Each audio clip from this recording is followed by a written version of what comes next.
It's late May in Dehradun, capital of India's youngest Himalayan state. At Inspiration, a group of young people with autism have joined an experimental learning program.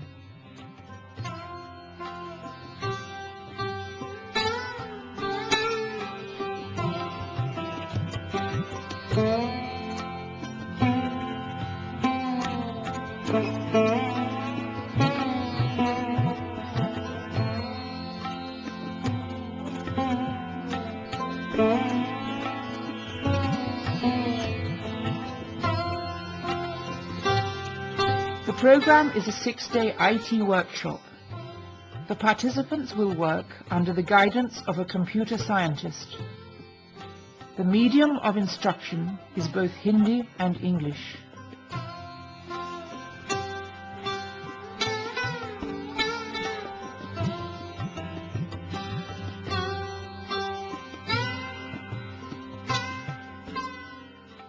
Saswati Singh has a great deal of experience with the autistic. What kind of problems may we immediately expect at our workshop? We have a particular problem with our special group of children because they resist any change to routine. So whenever there is any new situation, they can have bizarre behavior and they can react very aggressively or otherwise. So what we generally do is we can prepare the children with social stories and show them photographs of the situation. We can even take them to the venue and we can even show them closed spaces because they are going to be in a room for quite a long time.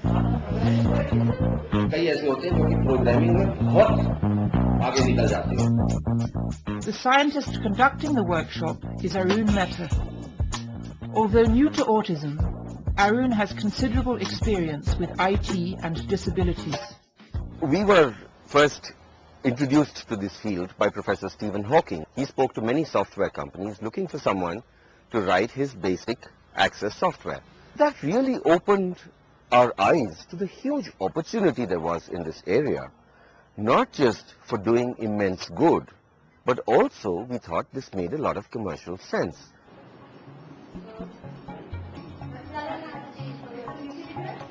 None of the participants is severely autistic. They are all what is known as high functioning. Extreme aloofness or difficult behavior would not be appropriate for a computer workshop.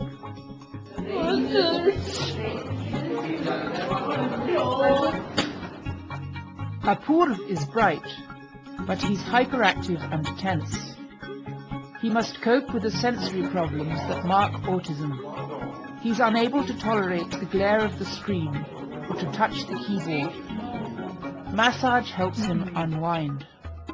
In autism, abnormality in sense perceptions affects people differently. Some of the senses could be hypo, some of the senses could be hyper.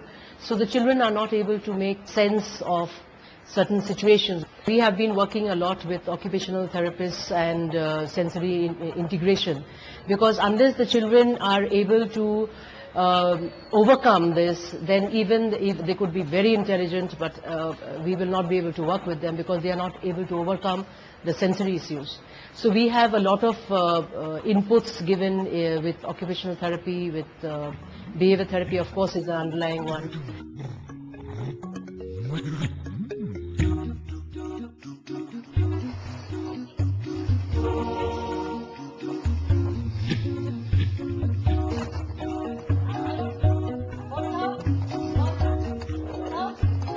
Diet could be one of the ways in which we can minimize the problems that the children have, because any sort of physical problem could lead to behavioral issues also.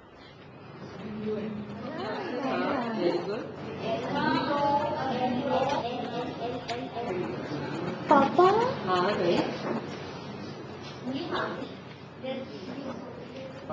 Lico, I want. You write whatever you want to do. Quickly. For Vanchita, the computer is already a communication vehicle. She's often facilitated by her parents, but she's capable of typing independently and even passing exams. Vanchita is the only girl in the group, reflecting autism's gender ratio. For reasons yet unknown, 80% of the autistic are males. The problems of autism can be heightened by hormonal changes. Vanchita is coping with the onset of puberty. This can be more difficult for girls than boys.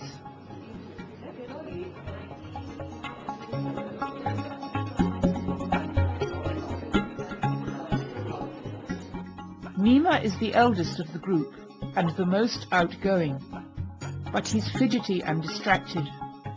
He's also hampered on the computer by poor reading skills.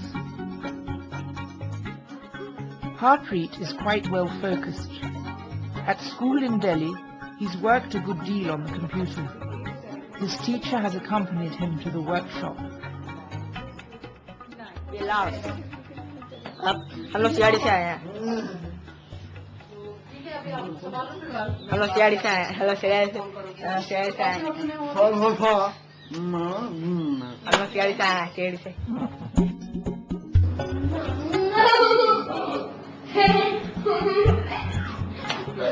Arjit too is here with his teacher. She's already taught him to type on the computer. Arjit has repetitive or compulsive behavior. This generally accompanies autism.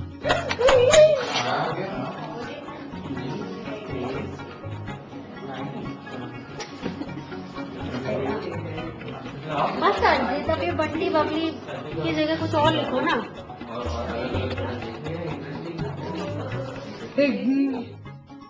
Indrajit is not autistic. He's a slow learner. Indrajit has joined the workshop to lend a hand.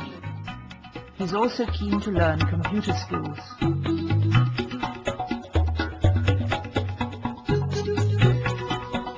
What has drawn Arun Mehta to working with the autistic? People like you who have been working in the subject have been asking me about autism and IT for some time, and so this was something that I was interested in, and when I researched it, I was amazed to find how much there was on the subject. To start with, there have been some absolutely brilliant computer scientists who are autistic. We thought that it would be a great idea to see how much of an impact computers can have in the lives of autistic people. If they can start using the computer, perhaps it might be a lot easier for them to communicate through the computer, a medium in which language is controlled, where access is controlled, they can communicate when they feel like, and so on. Temple Grandin is probably the world's most famous autistic person. She gives insights into the affinity between autism and computers.